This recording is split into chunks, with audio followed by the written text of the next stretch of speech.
Oh, geez, I really have to do this? Fine. Welcome to the Pizza Bros podcast. This is episode 35, The Stowaway. Is that good enough? Thanks. Friday, 2:36 a.m. Boom. Wub, wub, wub. Boom. Brrr. Steve stares angrily at the ceiling as his upstairs neighbor plays music that vibrates his entire apartment. That's it! I can't take it anymore! It's been 2 weeks of this! Screams Steve into the waiting darkness of his bedroom. He marches into his bathroom, grabs 2 pink allergy pills, and swallows them in the hope that he'll be able to get a little sleep before he has to be at work in the morning. He flops himself angrily onto his bed and covers his head with a pillow to drown out the sound. But the bass continues to vibrate his bed. Boom. Whoop, whoop, whoop. Boom. Brrr. Half an hour later, the pills have kicked in and Steve drifts off into a pink pill-induced medicated coma. Next thing Steve knows, his alarm is blaring in his ear. With blurry eyes, he looks at the time. 9:15? I'm late! Yells Steve as he fights off the grogginess from the night before. He jumps out of bed, throws on a mostly clean set of work clothes, and runs out the door. Steve gets to work just as Ed, who is also late, opens the front door. Steve chugs a few energy drinks and clocks in for his 10th double shift in a row. That evening is a busy Saturday night, and much to the relief of all the tipped employees at Pizza Bros, money is once again generously flowing into their pockets. As Steve finishes up his 10th delivery of the night, he has accidentally left his back door open. In the back of his car is a pile of pizza bags from all that night's deliveries, which he has neglected to bring back into the store. Steve speaks to the customer, hands them their pizzas, and wishes them a good night. But before Steve gets back to his car, an unexpected thing happens. A dog wanders down the road with no owner in sight.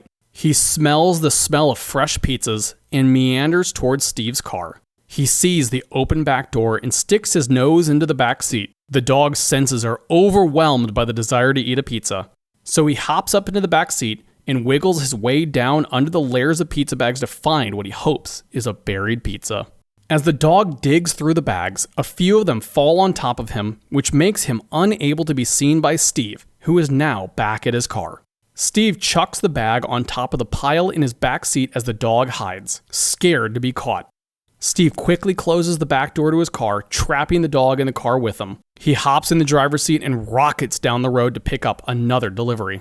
Steve pulls up to Pizza Bros, exits the car, and looking more run down than usual, jogs back into the store.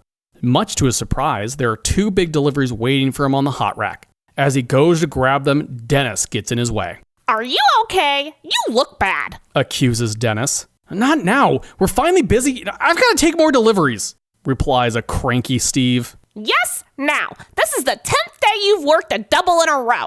You look like Ed. How are you even functioning right now? Asks Dennis. Energy drinks all day and sleeping pills at night, gruffly replies Steve. You can't be working like that. Remember what happened to me when I took pills at work? Asks Dennis. Yeah, you got to be on national television, I remember, replies Steve as he tries to deflect Dennis's question. What? No, you need to be careful, says Dennis with concern.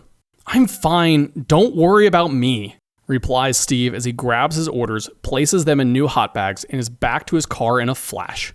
He puts one of the deliveries in the passenger seat and the other in the back of the car, not knowing that there is a lurking predator waiting for the opportunity to munch down a hot, delicious pizza.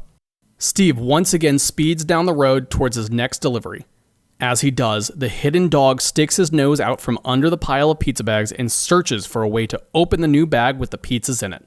The dog quietly and carefully pulls open the bag and sticks his head into it. Using his teeth, he opens the top pizza box and quickly snatches 2 pieces off of a large pepperoni pizza.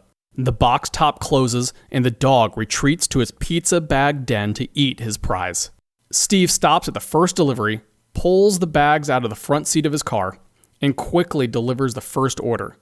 As Steve arrives at his second delivery, he walks around to the back of the car, grabs the second order out of the back seat, and notices that the hot bag is open. That's strange, he thinks to himself. But with no obvious cause, he simply recloses the flap and delivers the second delivery completely unaware that it's missing 2 pieces of pizza. He waves goodbye to the customers and once again rushes back towards Pizza Bros. Back at the store, Riley receives a strange phone call. Your pizza was missing 2 slices? I've heard that one before.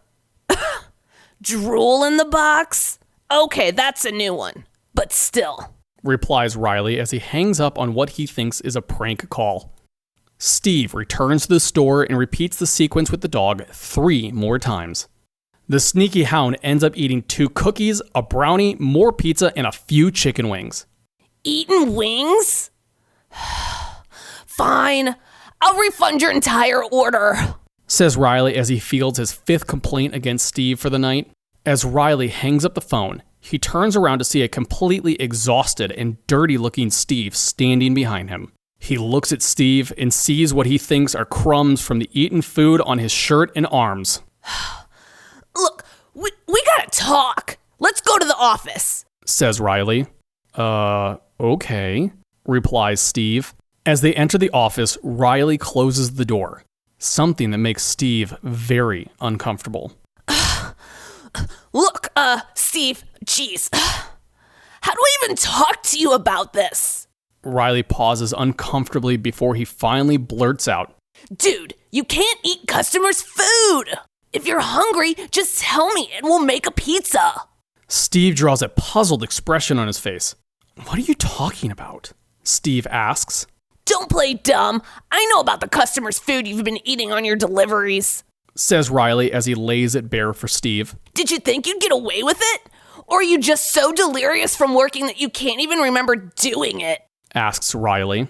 I have no idea what you're talking about, says Steve with confusion. I've got 5 complaints from your deliveries tonight saying that they had bites taken out of their food.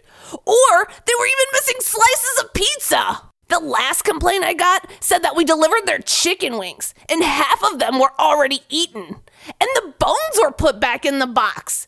Dude, that's messed up, accuses Riley.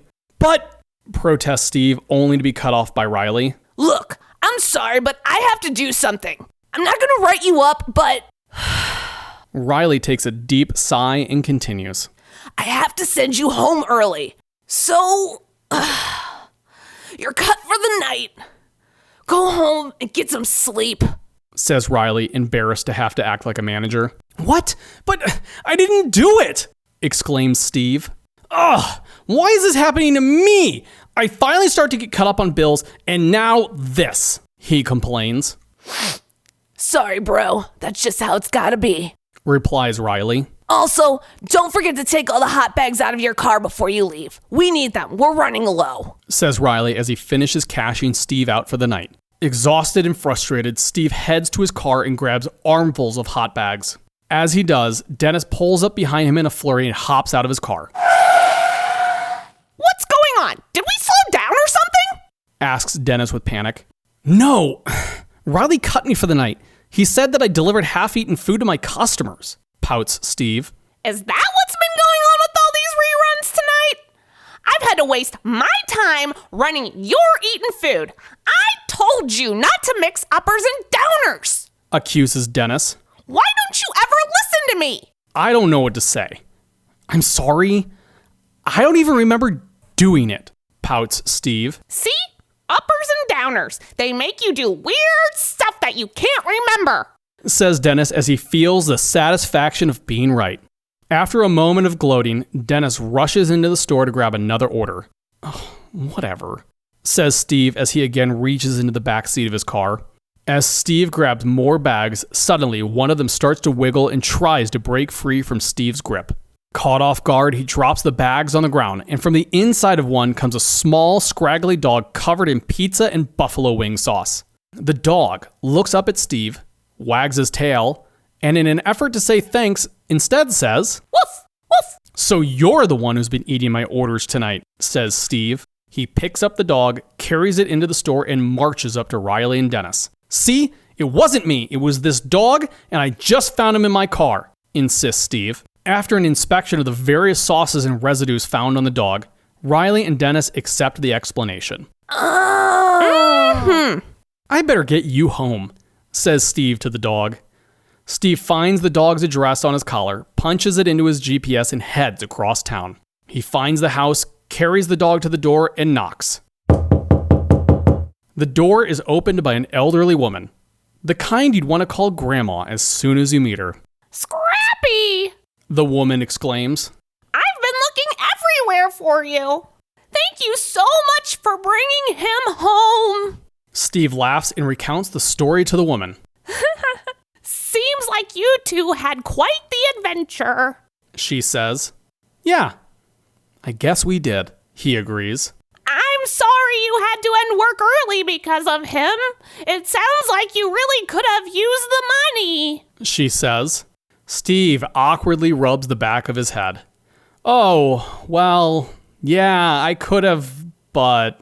The woman nods knowingly at Steve. Hang on a moment. I have something for you. She leaves Steve's view and after a few moments returns with a bag of something in her hand. Here you go. This is a reward for returning my dog. I know it's not worth as much as the rest of your work night, but I had to give you something. She insists.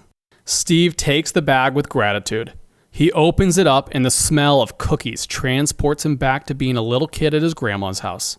He pulls out a cookie, takes a bite, and immediately all his cares in the world melt away. He no longer was worried about the stress of being behind on his bills, the exhaustion of working doubles, or his horrible neighbor. For one full moment, Steve was content. He looks at the elderly woman. To me, this was worth more than you can imagine. Thank you. The end. Looks like you barely got out of that pickle, Steve. Well, I told you it wasn't me eating all the food. Well, in our defense. I mean, come on. I mean, I'm not like a drug person, Dennis. Like, I don't even know what uppers and downers are. Mm-hmm. Right. Okay, well, that's it for episode 35 of the Pizza Bros podcast. Thank you guys for listening. And don't forget to visit therealpizzabros.com. Sign up to receive notifications on your favorite podcast app and drop us a line. Anyways, thanks guys for listening. We'll see you later. Good job, Steve. Very coherent.